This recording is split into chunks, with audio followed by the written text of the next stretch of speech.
record.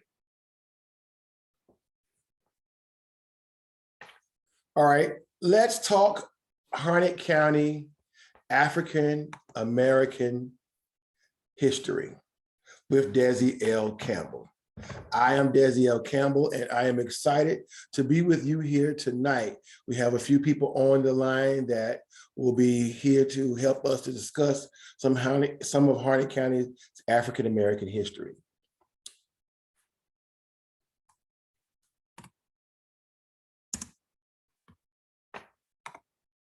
All right, today's agenda, a brief overview, which I'll go through in just a second. Let's talk history and before 1870.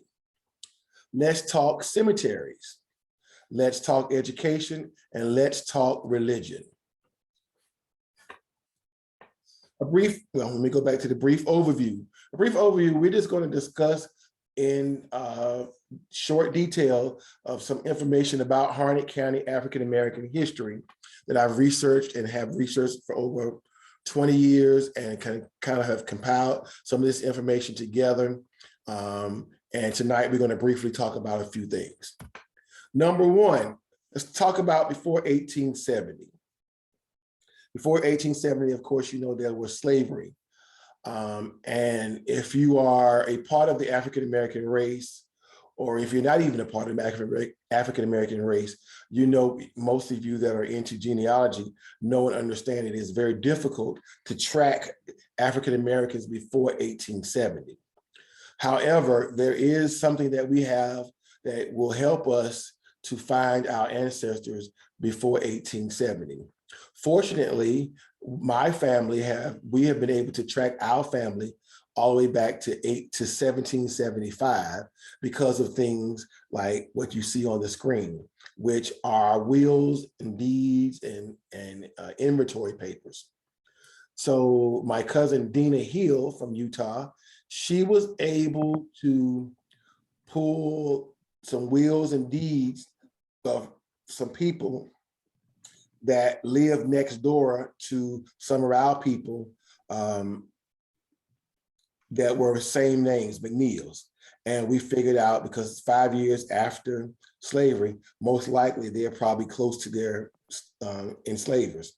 And she was able to pull those wills and deeds, and we did a family tree of that whole family, and was able to find out who had who, and who sold who to who, and who passed the slaves down to other family members. So we were able to go all the way back to like 1775.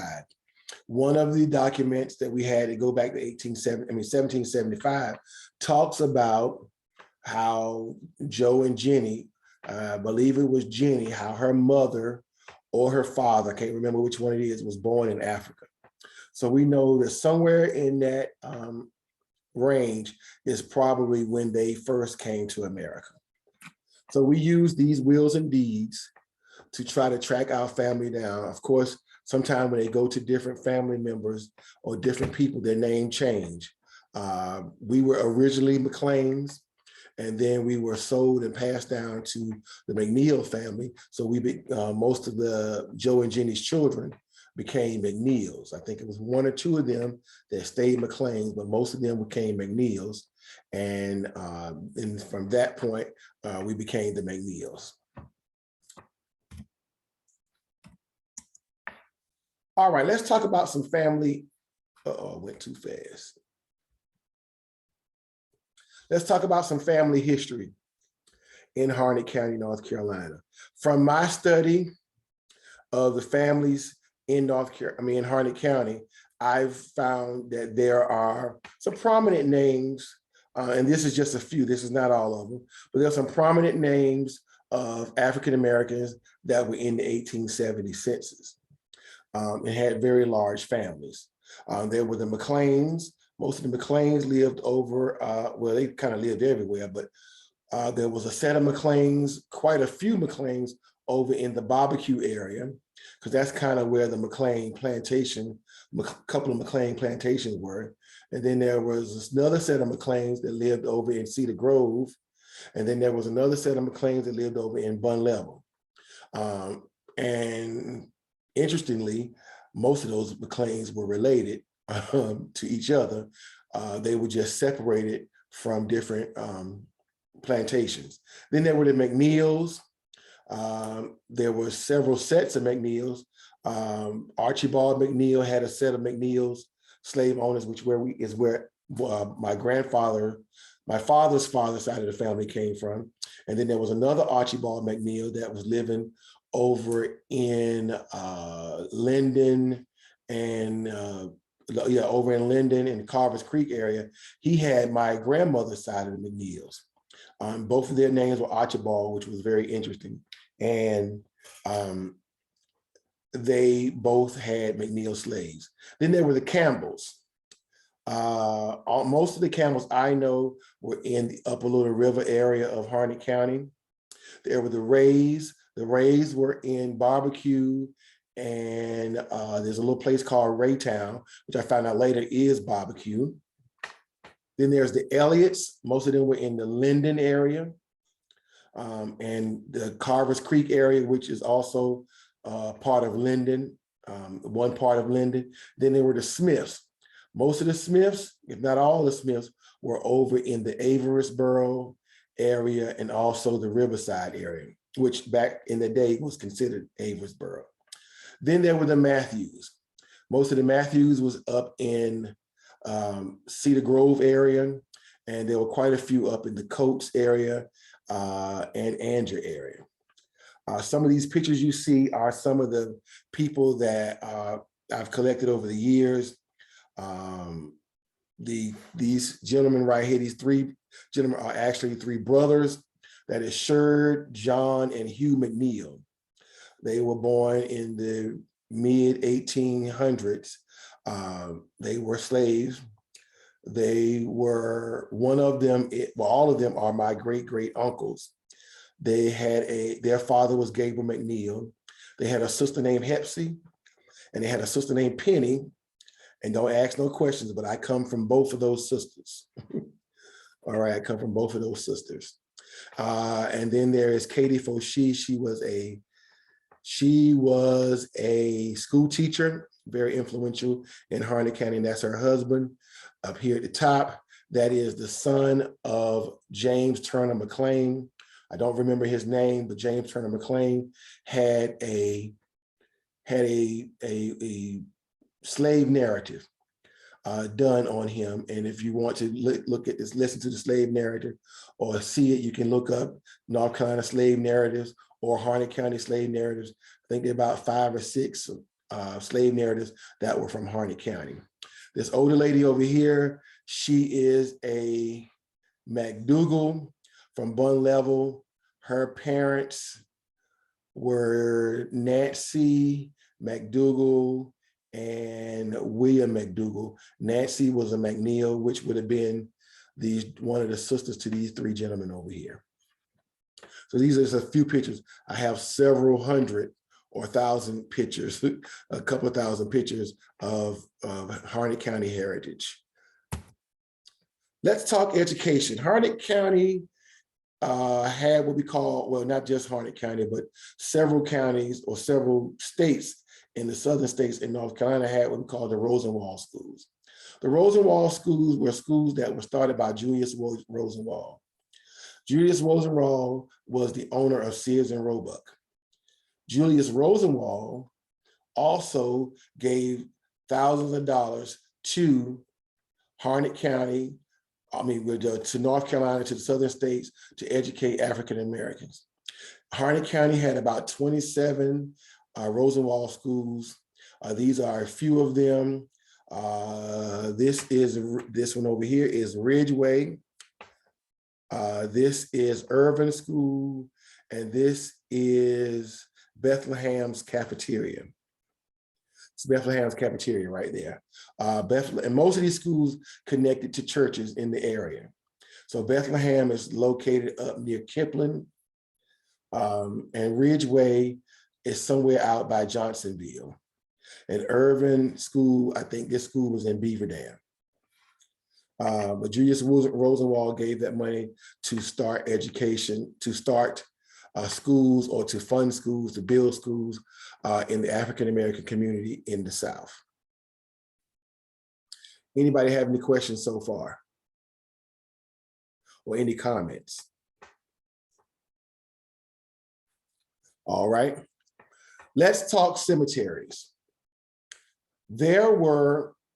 I've counted over 60 African-American cemeteries in Harnett County.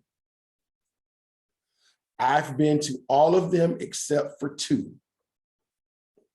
The 2 I have not been to are the Long Ridge Cemetery and the Smith Ferry Cemetery, which I'm going to get to the Smith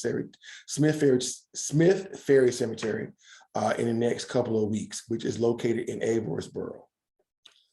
These 4 cemeteries that you see on the screen are actually cemeteries. I consider some of the oldest cemeteries, African-American cemeteries in Harnett County. That's the Wilkins Cemetery, which is located on Wilson Avenue in Dunn, North Carolina. Wilkins Cemetery, right now, I guesstimate there are approximately 1,500 to 2,000 people buried there.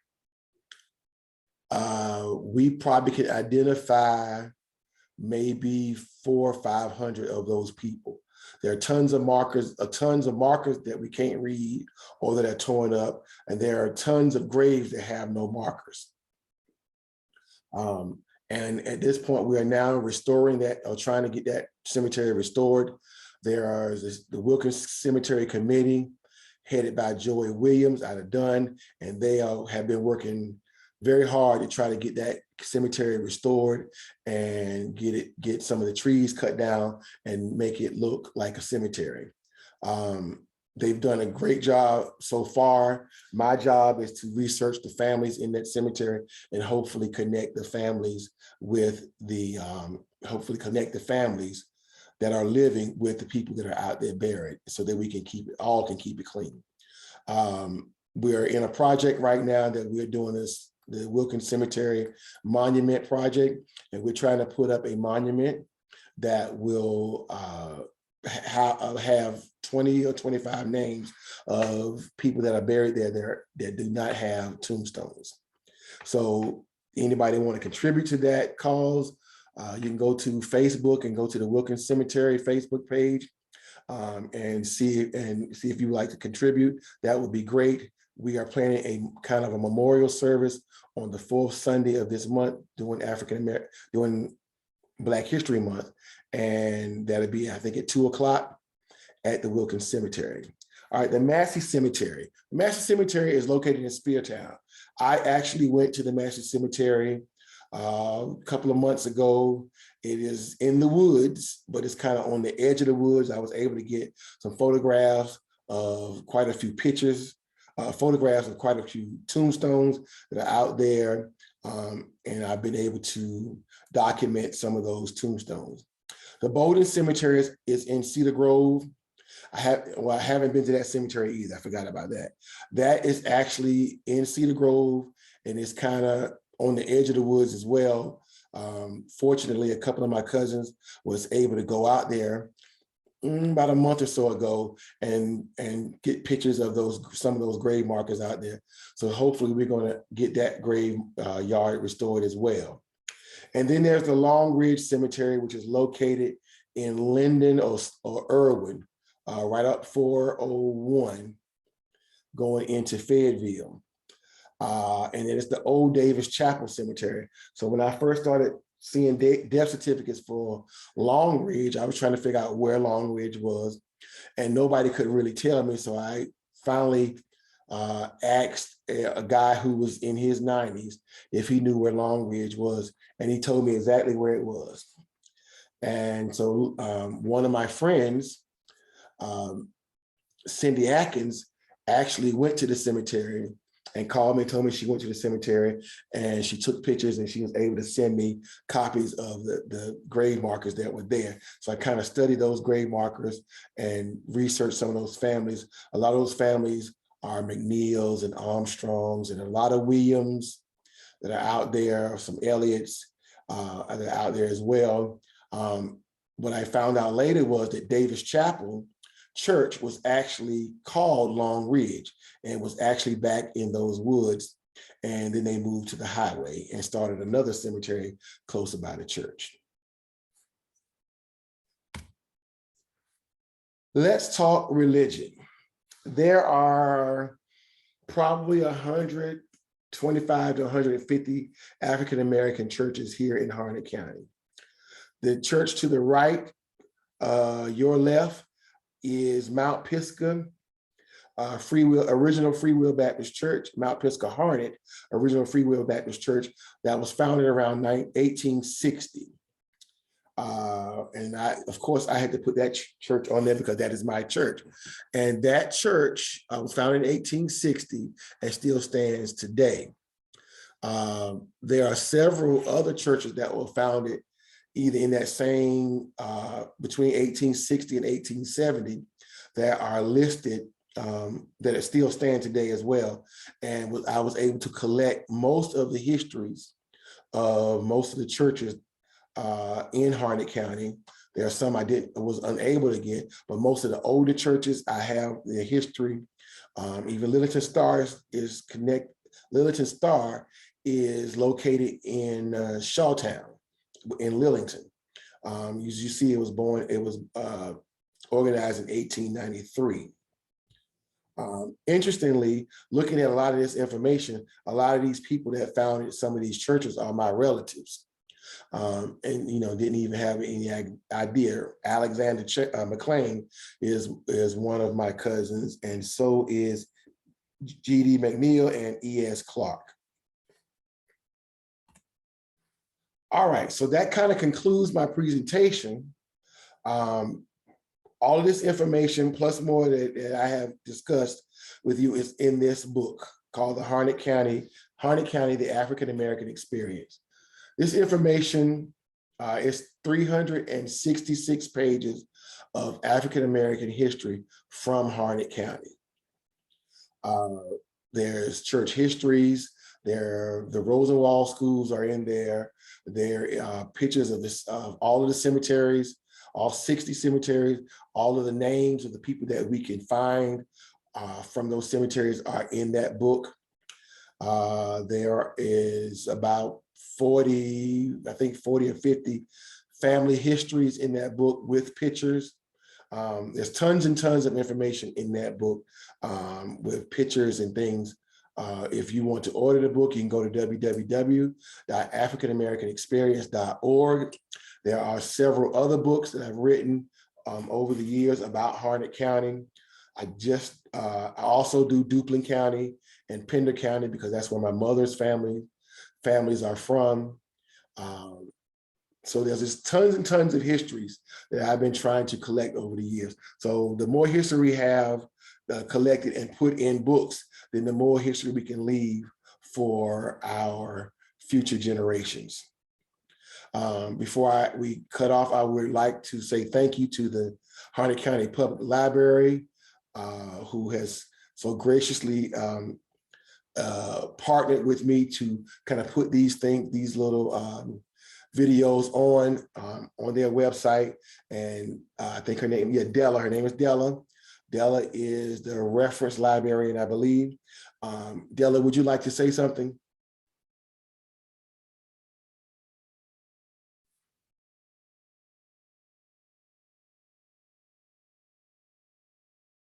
Okay, thank you for presenting. All right.